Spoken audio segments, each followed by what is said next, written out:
Thank you for joining the panel. So the title of this panel is a little heavy, but so is NMO. Not every day, maybe not today because we're all together, but there is a lot of truth that we sometimes just need to say out loud. And grief, acceptance, and finding your way forward is the name of the panel. And we were talking about, what should we discuss, right? There is like a line in the sand that happens with a diagnosis. I don't really need to tell any of you that, but there's the before and the after. And sometimes, when we're thinking about anything like a memory, we're like, oh, was that before I do this? Oh, was that before Meg was diagnosed or after? Because everything is different after that diagnosis. And that's something that when I talk to all of you on the helpline or in a meeting or just a Zoom call, that seems to resonate for almost everyone. So I thought we should address that and really talk about not just the place of grief, but where it goes from there. Because many people in the room today, look at you guys. You're beautiful. Everyone came dressed. It's been a great day, but this isn't every day. This isn't where you were at the beginning. People can look at you and say, wow, they're doing great. Do they really have NMO? Well, sit down and listen to the story of what brought them to today, because it is the things that people have gone through that I have heard and that I've lived are stories that are unbelievable. And I think people that don't know NMO may not actually believe that it's even a true story. It's that crazy. So I just want to start with introductions and maybe a moment that what you were feeling at the moment when this happened, where that line in the sand was drawn for you. LaShonda, do you want to go first?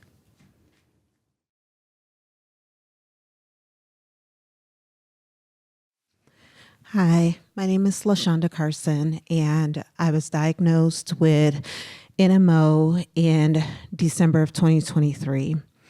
And when I was diagnosed, I currently live as a single vision person. And when NMO attacked me, it attacked the only vision that I have.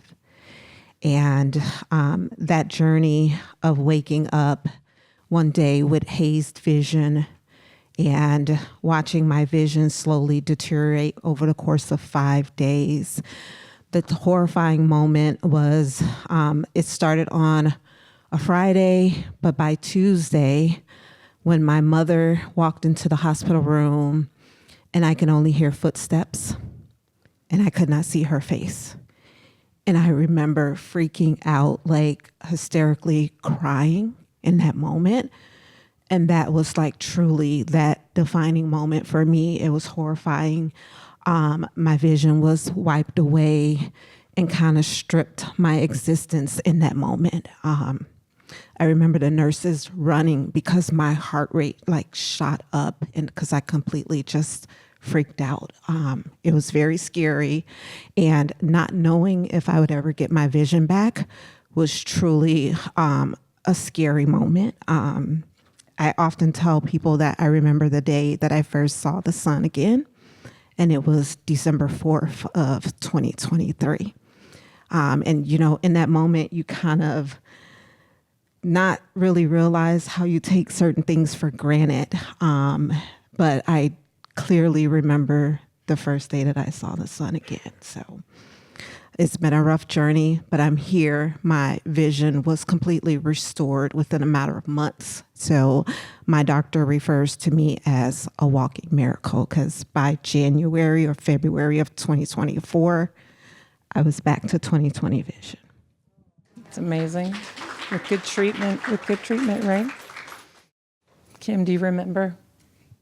So my name is Kim. I was diagnosed in 2017. I had little things to happen beforehand. So whether it was the uncontrollable hiccups, a vision problem where my eyes hurt. So I had small diagnoses like stigmatism, hernia, and stuff like that. One morning I did wake up and half of my vision was gone in my right eye. in which I went to the eye doctor, and I went from doctor to doctor, but like trying to figure out what was wrong. But somebody eventually referred me to a neurologist. But I would say, even through all of that, like I'm kind of a positive person. So it's like, okay, you know, I'm still gonna keep going. But however, I feel like it hit home for me probably May of 25, had been a year ago when I was walking and my vision got very, very cloudy. And the next morning I woke up and just pretty much all of it was gone except for like a pinpoint from this eye. And this is my bad eye already, so this is my good eye. So just to not see just a small portion, and it's hard for me to rely on other people because I do a lot by myself. I would get in the car and I would drive. I don't care where I'm going. But so just to have to rely on people to get me around. We went to Chicago to something, and a few people in here today that seen me like at that point, and to just see them when I see them now, it still is amazing because they got to witness me being guided around and led around by somebody. But I think that really just kind of hit home. I have a lot of innermost sisters and brothers that got like a different story for me. And for me to experience that part of it and have to go through the process, I was like, oh, okay. You know, so mentally, I struggled, but I do have faith too as well. So it's like I was trying to prepare myself for either way. So whether I was going to lose my vision or whether it was going to recover, but holistically, I just hope that it recovered. Right. It did, thank God. Lakeisha, do you remember that moment? Let's see, do I remember? I remember all the moments. But no, my name is Keisha, Lakeisha. I go by just Keisha. I'm from South Carolina. I was diagnosed in 2009, 10-ish. It was kind of like definitive, so we wasn't sure. The moment for me was kind of like Chandra. I lost my vision. And I had small kids at home, so the first thing I freaked out, of course, because I'm like, wait a minute, I could just see, and now I can't see. And it was bothersome. I got my vision back really quickly after steroids, but then I lost it again. I just kept having like inflammation of my optic nerve. So I just told them I want to go home. Either I'm gonna see or I'm not gonna see, but I gotta get home to my babies. And I tell people this all the time. It was a piece of, I don't like stuff on the floor. So if y'all see me bending down, if somebody dropped something and forgot to get it, so I'll pick it up. And there was a piece of paper on the floor, and I got up. I was just getting my vision back, so I could see like shadows. And I bent down to pick the paper up, and I did not walk again for a very long time. But either way, I told them I wanted to go home. And the doctor's like, no, we need you here. And I'm like, I need to go home to see about my children. I'm in a different area. They're like 4 hours away. And I think that was my defining moment as I was getting off of transport with only being able to see shadows and not being able to walk. I had to think right then, what you gonna do? You gonna sit down and cry about it, or you still gonna raise these kids? So my thing was, I have to raise my children because they are spoiled. And I was like, nobody else is gonna deal with them. So I had to figure out what to do right then. So that was my defining moment. Like, I lost everything. It was kind of like a grieving moment, but also a moment of newness and expectations for my new life. Did you feel a sense of transition in yourself? Like some people say, like their identity feels like it changes. I know I've personally, like, all of a sudden was identifying as a caregiver, even though I was a mom. I'm a mom, you know, like, of course we're not going to leave, but it was like, you know, you become like so deeply involved, like in learning the science of NMO, and you're like the scientist caretaker, my charter. I used to say, like, they're like, do you work? I'm like, yeah, I do my chart. I was like, all I did for the first 2 years. But there's a sense of like a change in self-identity. And did you experience, is that relatable to any of you?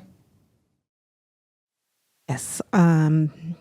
Definitely, I feel like I am truly a different person because no matter how I go to bed, I may wake up feeling a different type of way. And I think like the biggest moment for me where I felt like I truly had lost my identity is when my therapist told me that the old version of LaShonda is gone and you have to accept the new version of LaShonda. And I sat there and I pondered that because it was so hard to hear that, extremely hard to hear her say that. But I realized that she was correct, right? And there's a new version of me. And I think in that moment of hearing those words and accepting those words, I learned that I have a voice. You know, I have a voice, I have a space, and I'm here to use it. I feel like NMO was put into my life for a reason, and I had to just get to a place where I accepted the change and learning that I can't just get up and go and do everything that I used to do. I do often forget. And I end up later in the bed with swollen legs or, you know, tingling in my feet. But, you know, NMO is always going to be there to remind us. But, you know, I try to just keep pushing through, but accepting the fact that that old version of me is gone. And how do I move forward? I think that I have a hard time accepting the concept of new normal, because what is that? So I'm a get up and go type person. I have a hard time sitting still. I just don't know how to sit still. It's something gotta be done. I'm that person, like the doctor said, wash the dishes, they can stay till tomorrow. Well, no, they're not sitting in there till tomorrow. I'm gonna wash these dishes tonight. You know, but I do feel like not as far as my get up and go, like, because I'm gonna go. I don't care how long it take me to do it, I'm gonna do it. But as far as advocating, I feel like it pushed me more to advocate for others. Even in my field of work, it helped me to be able to advocate not for just for me, but for my clients as well.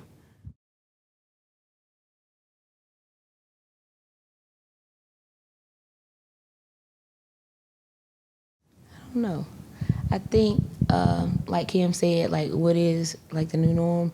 I love a challenge.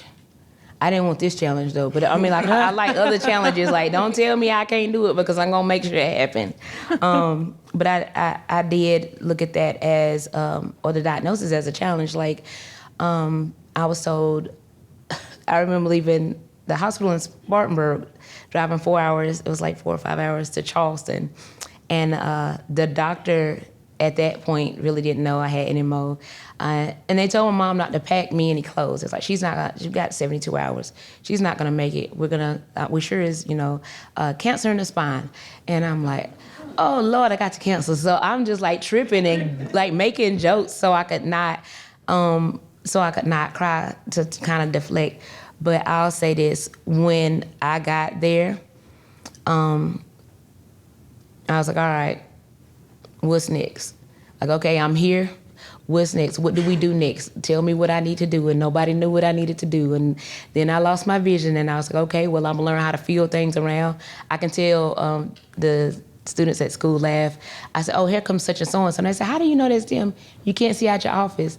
I can hear better now. Mm-hmm. So it's like I can pick up, even, in just about anybody walking, if I'm around you long enough, I can tell how you pick up your feet and how you drop it down. So it was just a challenge to learn how to do things all over again. So I think like when you brought up like you can hear better, definitely when you lose your vision, your other senses kick in like immediately. As a child, when I lost my vision in my left eye, my mom would often like cover my right eye in order to try to strengthen my bad eye. So I would literally have to walk around the house and I couldn't see. So I would feel my way around the house.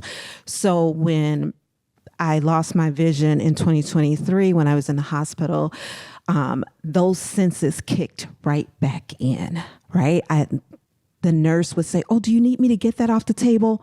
No, I got it. I would find it very, very easily. I was able to pick up which doctor was coming into the room just based off of being able to hear like their footsteps, or just I knew where everything was placed on the table. And even when I got out of the hospital, I lined my medication up by bottles to be able to take my medication.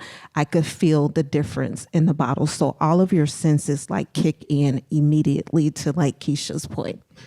Yeah. The other thing is I've noticed that we've talked a lot, the people in the room, and maybe you guys won't agree, but it seems to me that people that we know in this community, like they have already been living hard lives. Like there have been hard things. So this challenge comes and you're like, okay, it's another hard thing and I'm going to do this. So some people hate this, like, oh, you're so strong because you didn't have a choice. Like you can't just back away from it. This is something that you have to deal with, you have to live with, and you have to learn the way forward. Right. So, definitely there's a time of grief and okay, this happened. And then maybe this is a woman thing. No offense, Deontay. But it's like, okay, well, now we're going to move forward. And how are we going to do that? And what do you think was helpful in the taking steps forward? Because all of you now are advocating for yourself and others. What steps along the way? Let's start with Keisha. What helped in that on the path forward for you?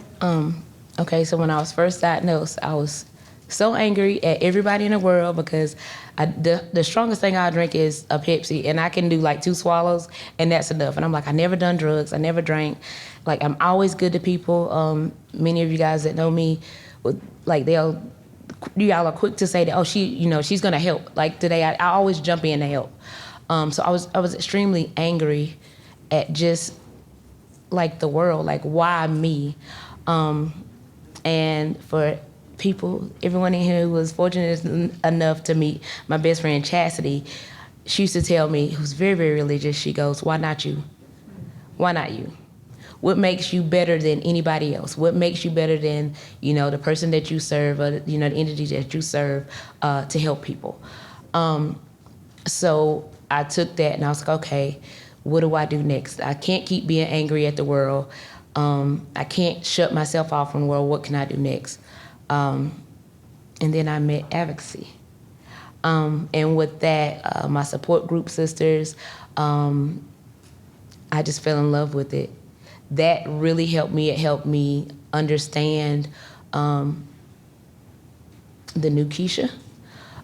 It taught me ways to help other people understand the new LaShondra and Kim, and how to help them process those feelings that you have. Because like I said, anger is definitely, I don't know if I'm the only one, but I was really angry that I was sick. But again, the thing that helped me most was the support group. If I didn't have that, I don't think I would be here. I definitely wouldn't have went to Capitol Hill and talk with them people that sometimes don't want to listen to you. But a good support system. I have one living sister and a mom. And me and my sister both have 3 kids. I think if it wasn't for that support, like I said, not just family support, but support from the community. We all have our own stories, but we all have things that we can share with each other to make this journey a little bit easier. Absolutely. I think with moving forward, what helps me move forward is my faith.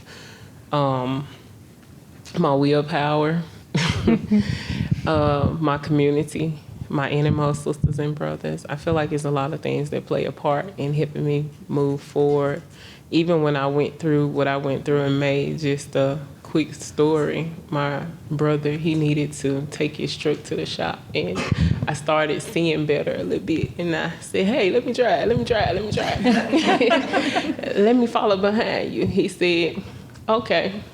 So I followed behind him.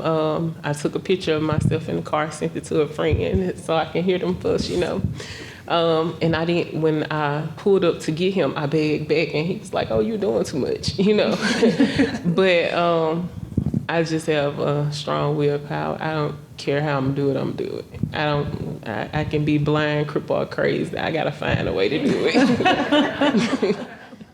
Well, that's why we want you on our side always, right? Shonda? Yeah, I think like one thing I've learned about myself is that I bury like a lot of things, like emotions and things like that. I don't. I see you. I don't. I deal with them in my own way, but I know that I push a lot of things down. And so last year, in February, I walked into a massage place. And after my massage, the young lady at the register said, I'm going to take off my work hat right now. And she looked at me and she said, I wanted you to know that God has not left you. You're struggling with something concerning your health, and he has not left you. He's with you. And in that moment, I could not respond.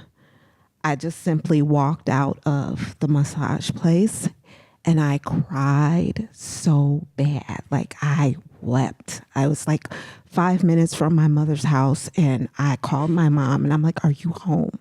Because I knew that I just could not get home at that point. And I went to my mom's house and I cried in her arms, like so bad.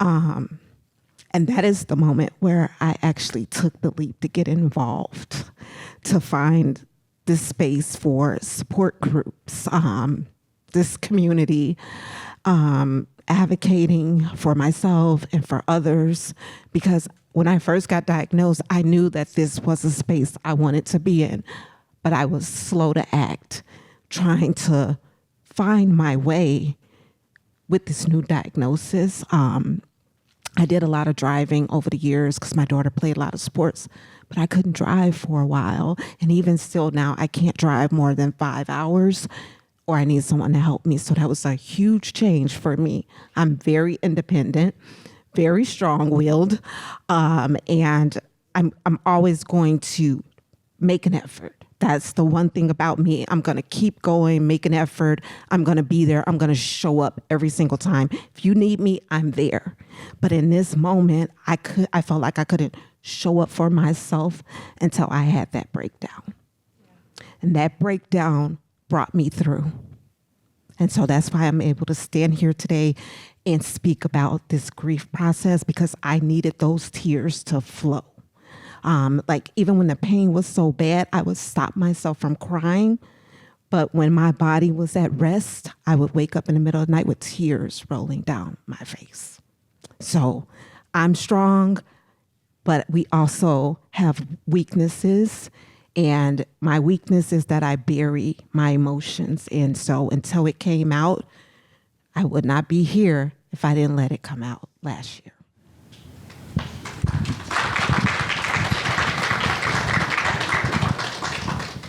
It's hard to follow that.